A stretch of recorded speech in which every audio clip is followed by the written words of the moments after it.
He saw the first tree shudder and fall, far off in the distance. Then he heard his mother call out the kitchen window, "Luke, inside, now!" He had never disobeyed the order to hide.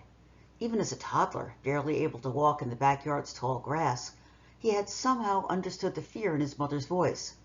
But on this day, the day they began taking the woods away, he hesitated. He took one extra breath of the fresh air, scented with clover and honeysuckle, and, coming from far away, pine smoke. He laid his hoe down gently and savored one last moment of feeling warm soil beneath his bare feet. He reminded himself, "I will never be allowed outside again.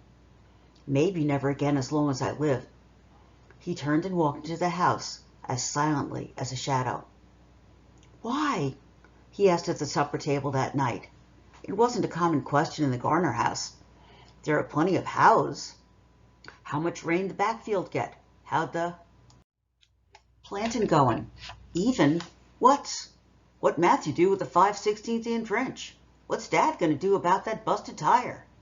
But why wasn't considered much worth asking. Luke asked again, "Why'd you have to sell the woods?" Luke's dad harumphed and paused in the midst of shoveling forkfuls of boiled potatoes into his mouth. "Told you before, we didn't have a choice. Government wanted it. You can't tell the government no." Mother came over and gave Luke's shoulder a reassuring squeeze before turning back to the stove. They had defied the government once with Luke.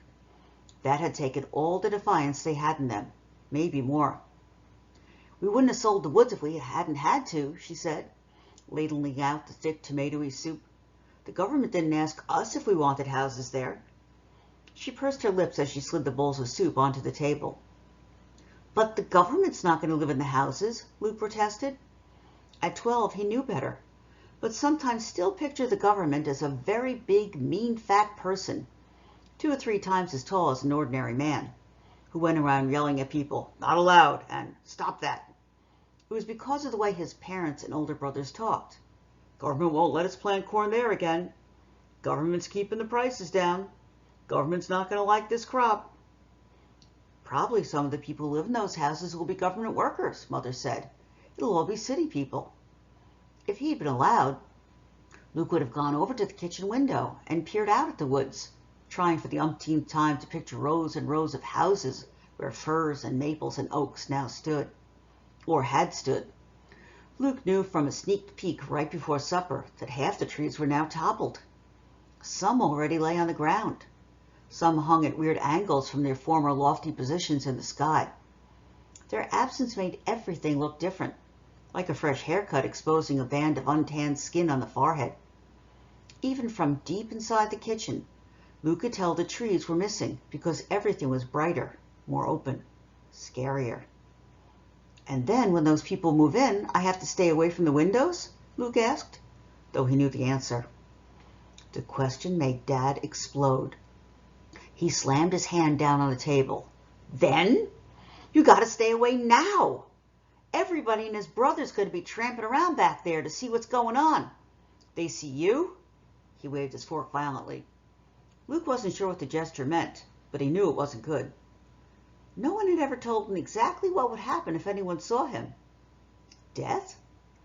Death was what happened to the runt pigs who got stepped on by their stronger brothers and sisters. Death was a fly that stopped buzzing when the swatter hit it. He had a hard time thinking about himself in that connection with the smashed fly or the dead pig, gone stiff in the sun.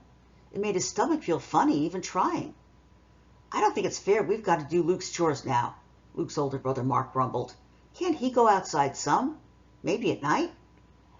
Luke waited hopefully for the answer, but Dad just said, "No," without looking up. "It's not fair," Mark said again. Mark was the second son, the lucky second, Luke thought when he was feeling sorry for himself.